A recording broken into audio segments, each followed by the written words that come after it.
မင်္ဂလာပါရှင်ခရီးသွားလာမိဘပြည်သူများအဆင်ပြေစေရန်တောင်မြုံပွဲတော်ကာလတစ်လျှောက်မန္တလေးမြို့တရေစိတ်ဘူတာမှာတောင်မြုံဘူတာအထိ2026ခုနှစ်ဩဂုတ်လ19ရက်မှစတင်ကယထာခီးစဉ်ပြန်လည်ပေးဆွဲသွားမယ့်သတင်းကိုကျမတို့မန္တလေးမြို့တော်စီပင်သားရေးကော်မတီသတင်းရုပ်သံထုတ်ပြန်ရေး MTY Press မှတင်ဆက်ပေးမှာဖြစ်ပါတယ်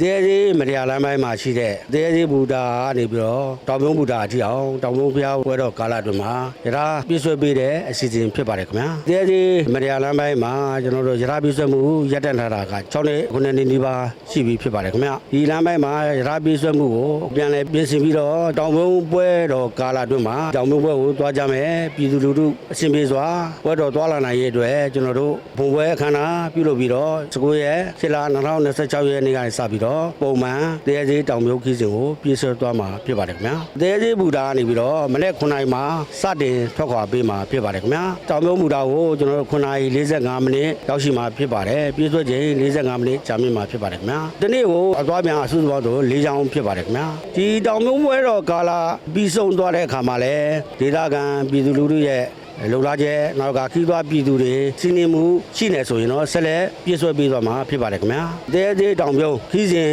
မြည်သီးဘူတာတက်တဲ့ကျွန်တော်တို့1000လုံးဖြစ်ပါတယ်ခင်ဗျာတဲသေးအိုးဘိုမြနန္ဒာကပိုင်းတောင်ပြုံးဖြစ်ပါတယ်ခင်ဗျာကျွန်တော်တို့လက်ရှိအနေနဲ့ပြည့်စွဲဖို့ရစီစဉ်ထားတာကတော့တဲသေးတောင်ပြုံးခီးစဉ်ကိုရိုးတန်းလူစည်းတွဲ6တွဲဗရိတ်တွဲ2တွဲစုစုပေါင်း10တွဲနဲ့ပြည့်စွဲပေးသွားမှာဖြစ်ပါတယ်ခင်ဗျာဝမ်းသာပါတယ်ကုန်သားစိတ်လည်းတောင်မြုံသွားရင်ကားဆိုကားငားလို့ရှိရင်တောင်းကြော်တွေဒါကြတော့ထောင်ငွေလောက်နဲ့ရတော့အန်တီတို့ဝမ်းသာပါတယ်တန်ရဲစီကနေပြီးတော့တောင်မြုံကို1000လို့တီးထားတယ်ဘဲဘူတာကနေတက်တဲ့1000လုံးလို့တီးထားပါတယ်အကုန်လုံးပြည်သူတွေယထာကြီးပြေးဆွဲနေတာတယောက်ကို1000လုံးနဲ့ဆိုတော့ပျော်ပျော်ပါပါသွားလို့ရပါတယ်အကုန်လုံးလာရောက်ပြီးစီးနှင်းဖို့လည်းဖိတ်ခေါ်ပါတယ်ရှင်ကျမတို့ကလည်းတောင်မြုံကိုသွားမှာဖြစ်တယ်တောင်မြုံပွဲသွားခြင်းတွေလည်းလာရောက်စီးနှင်းဖို့ဖိတ်ခေါ်ပါတယ်ပျော်ရှင်တာတော့အတိုင်းကိုမသိအောင်ပျော်ရှင်မိတယ်။ဘာလို့လဲဆိုတော့ကျမတို့ဒီရထားလမ်းပိုက်တဲ့ချိန်မှာတော်တော်ကိုဒုက္ခရောက်တယ်ရှင်။ခုလိုဒီရထားလမ်းဖွင့်တဲ့ခါကျကျမတို့အများကြီးတက်တာဆိုတော်တော်ကိုတက်တာဆိုအဲ့ကြအတိုင်းမသိဝမ်းသာရှင်။သွားမှာတောင်မြုံလဲသွားအောင်မှာကျမတို့ကနှစ်တိုင်းသွားနေကြဆိုတော့သွားကိုသွားမှာဒီတိုင်းတော့မှမရောက်ရအောင်သွားတယ်ဆိုရထားနဲ့ဆိုပိုးစင်ပြေသွားပါကျမတို့အရင်တော့ဆိုရင်တော့ဆိုင်ကယ်နဲ့ပဲသွားကားလေးစီးပြီးငှားသွားနှစ်ခါသုံးခါတော့ဒီတိုင်းဆိုတော့ခဏခဏကိုရောက်တော့မှာပဲ။တရားစေးပူဇာနဲ့တောင်မြုံထီကို